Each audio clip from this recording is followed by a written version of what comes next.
क्रिस्तम मेरे प्यारे भाई और बहनों, आप सभी को जय यीशु। आज हम देखेंगे कि पुनरुत्थान किसका होने वाला है।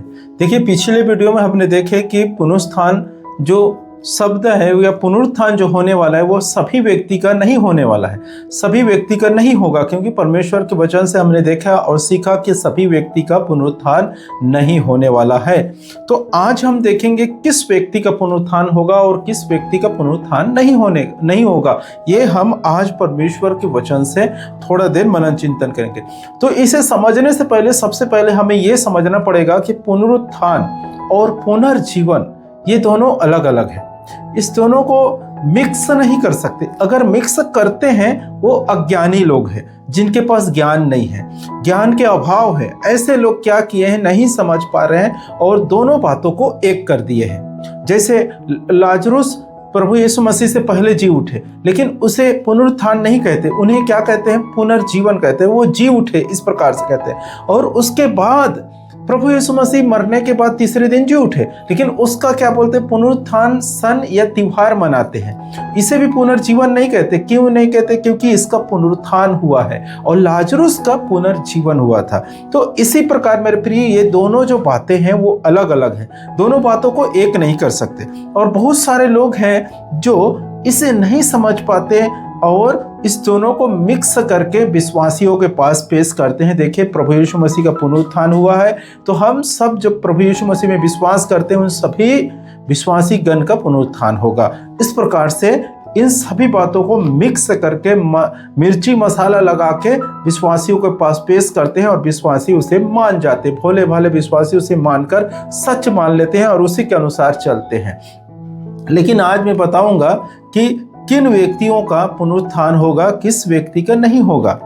देखिए, सबसे पहले क्या है कि पुनरुत्थान जो शब्द है वो एक लेबल का है। समझ रहे बात को? जैसे कोई व्यक्ति शुरुआत से बचपन से उसे शादी नहीं कर देते। क्यों नहीं करते? कि जब वो लेवल तक वो पहुंच जाएगा, उस उम्र तक वो पहुंचेगा, तब उसका क्या होगा, शादी करेंगे। लड़का तो है हमारे यहाँ, लड़का बच्चा पैदा हुआ है, ठीक है, लेकिन हम बचपन से अभी 1 साल का हुआ है और चलो शादी कर लेंगे, लड़की ढूंढेंगे, ऐसे बोलते हैं क्या?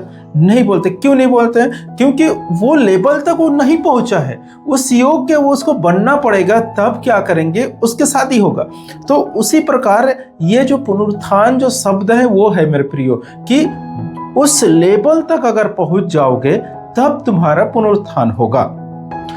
और यदि हम उस लेवल तक नहीं पहुंच पा रहे हैं तो हमारा क्या होगा, प्रभु यीशु मसीह के दूसरे आगमन में सभी का पुनर्जीवन होगा। बोले तो पुनर्निर्माण होगा, हम लोग जी उठेंगे, हमारा पुनरुत्थान नहीं होगा।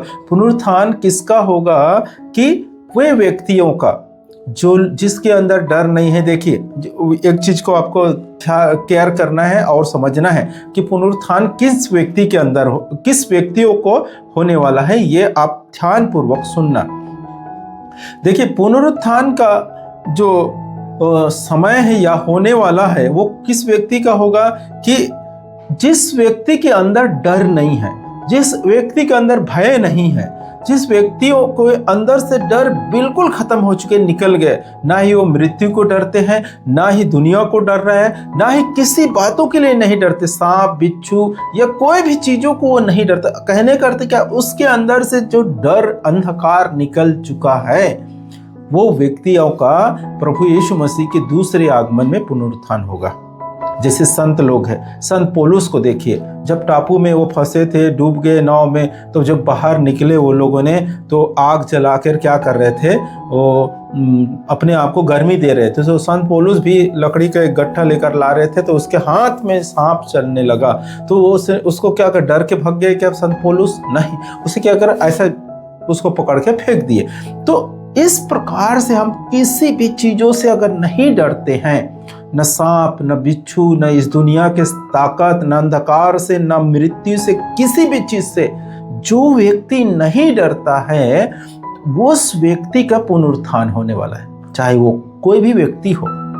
और जिसके अंदर डर है, घबराहट है, तकलीफ है, ये सब है, वो डरता है, सांपों से डर गया, कहीं अचानक रात में जा रहा है, घबरा गया, डर गया, तो ऐसे व्यक्तियों का पुनरुत्थान नहीं होगा। इन लोगों का क्या होगा, पुनर्जीवन होने वाला है। पुनर्निर्माण होने वाला है। इन्हें एक बार फिर से जीवन बिताने के लिए मौका दिया जाएगा। और वहाँ क्या होगा, अंधकार नहीं होगा, वहाँ देखना दिन ही दिन होगा।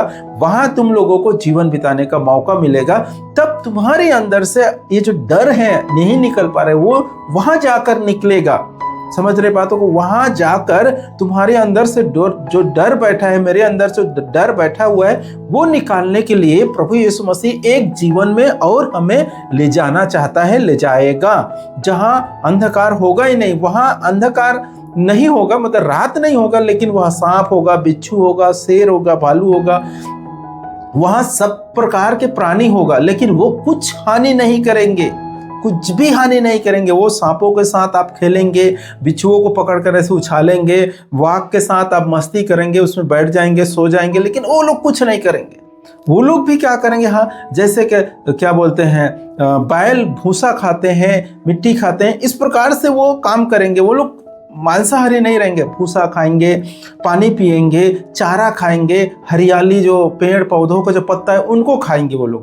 तो इस प्रकार से एक जीवन में हम लोग प्रवेश करने वाला है। क्यों? क्योंकि हमारे अंदर से वो डर, जो आज डर बैठा हुआ है ना, उसे निकालने के लिए प्रभु यीशु मसीह उस जीवन में ले जाना चाहते हैं। और उसके बाद क्या होगा, जब हमारे अंदर से पूर्ण रूप से डर निकल जाएगा, तो हम सभी लोगों को, जितने वहां प्रवेश किए, उन सब का फिर पुनरुत्थान होगा। ये पहली बार में अगर नहीं हो पाया, तो वहां जाने के बाद हम सबका पुनरुत्थान होने वाला है। और उसके बाद हम कहां पहुंचेंगे? पिता ईश्वर के पास पहुंचेंगे। क्या बनकर? स्वर्गदूत के रूप धारण करके। ये जो बातें बताए हैं, हमें सिखाए, वो बिल्कुल पूर्ण रूप से गलत है।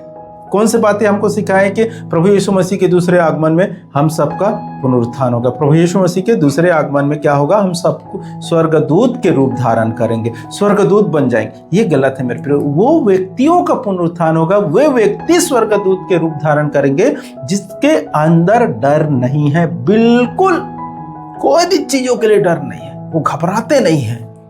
वो लोगों का पुनरुत्थान होगा जो लोग संत है, जो लोग महान कार्य किए हैं, ऐसे लोगों का प्रभु यीशु मसीह के दूसरे आगमन में पुनरुत्थान होगा। और जो लोगों का पुनरुत्थान नहीं हो पाए, जिसके अंदर डर है, घबराहट है, तकलीफ, ये सब चीजें हैं, तो उनका क्या होगा? पुनर्जीवन होगा।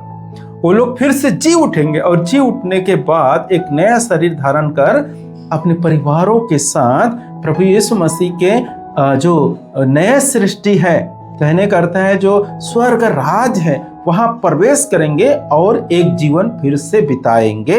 और वहां का जो टारगेट है, उम्र है, वो उम्र तक उसे जीवन बिताने के बाद वो क्या बोलते हैं, उसका पुनरुत्थान होगा। वो लोग स्वर्गदूत के रूप धारण करेंगे और पिता ईश्वर के पास स्वर्ग पहुंच जाएंगे।